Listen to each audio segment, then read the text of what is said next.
का और आप देखना शुरू कर चुके हैं द डिबेट। बहनों भाइयों, ऐसा लगता है कि चुनाव के सीजन में मीडिया वालों को आयकर विभाग पर चर्चा करने के लिए एक विशेष पैनल अब हर सप्ताह बनाना पड़ेगा, क्योंकि आयकर विभाग उत्तर प्रदेश में चुनाव आते ही ताबड़तोड़ छापे उसने शुरू कर दिए हैं। आज उत्तर प्रदेश में समाजवादियों पर बम्पर छापे पड़े और समाजवादी पार्टी से जुड़े हुए तमाम लोगों के घरों, उनके दफ्तरों पर, उनके प्रीमाइसेस पर, उनकी फैक्ट्री इंडस्ट्रीज पर ताबड़तोड़ बम्पर छापेमारी करीब 50 जगहों पर चली। तकरीबन 300 से ज़्यादा अधिकारी कोरोना टाइम में समाजवादियों के घर पर चढ़ गए और लगातार छापेमारी का क्रम इस वक्त जारी है जब मैं आपके साथ डिबेट कर रहा हूं।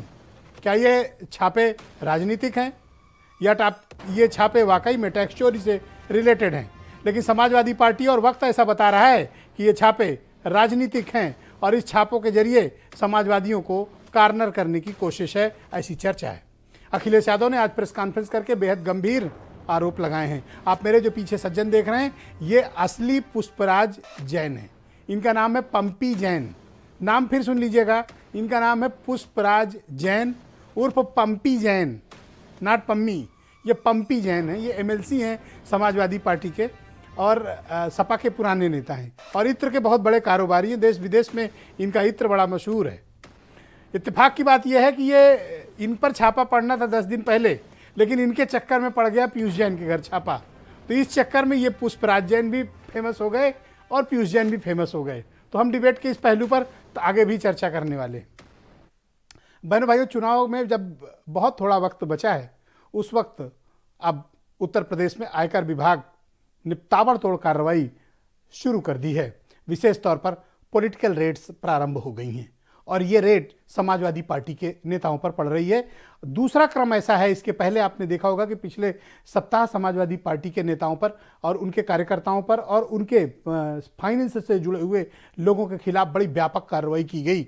उसके बाद अभी 10 दिन भी नहीं बीते थे कि अब पीयूष जैन के चक्कर में पम्मी जैन पर चढ़ गई आयकर विभाग की टीम।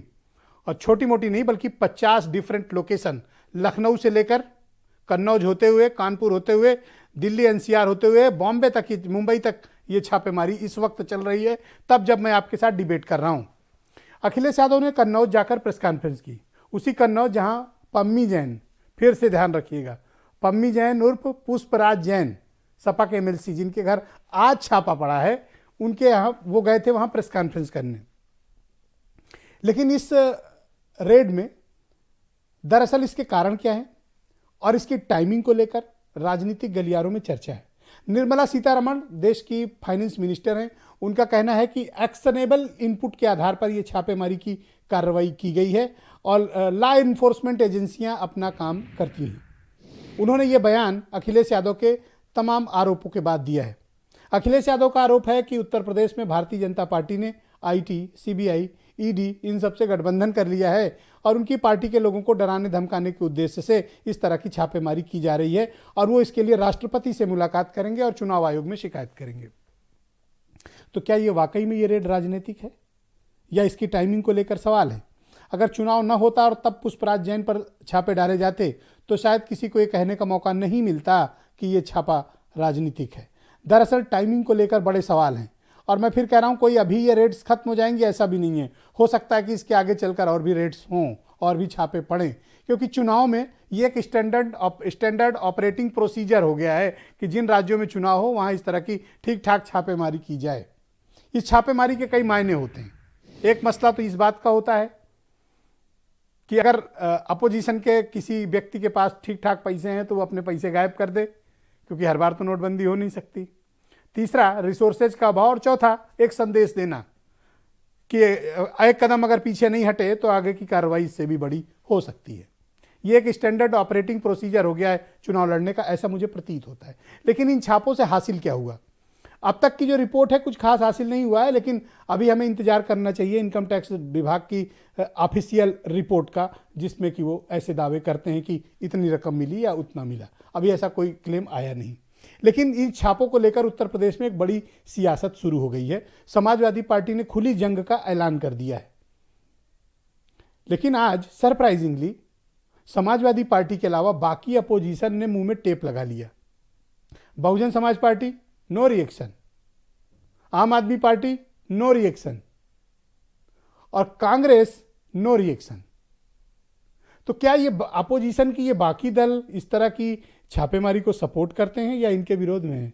आज ये भी एक बड़ा प्रश्न है और हमें ये देखना पड़ेगा कि ये कौन कौन से दल हैं जो इस तरह की छापेमारी पर या तो सपोर्ट में आते हैं या खिलाफ में जाते हैं। एक बड़ा मसला है, लेकिन ये आईटी रेड तमाम सवाल उत्पन्न करती है। मैं चाहता हूं कि अखिलेश यादव और निर्मला सीतारमण ने क्या बोला है आप ये पहले सुने, फिर मैं आज की परिचर्चा को आगे बढ़ाता हूं। से लगातार देख रहे हैं कि समाजवादी पार्टी से जुड़े हुए लोगों के ऊपर छापे पड़ रहे हैं। उनके जो सहयोगी संगठन हैं, इनकम टैक्स, ईडी, सीबीआई, इन्होंने गठबंधन किया है। हमने तो क्षेत्रीय दलों से गठबंधन किया है। आज जब रेडें डल रही है, उनके पेट में उबाल हो रहा है, उबाल हो रहा है। मित्रों, आपको तकलीफ है? भाई अखिलेश, आपको क्या तकलीफ? क्या तकलीफ?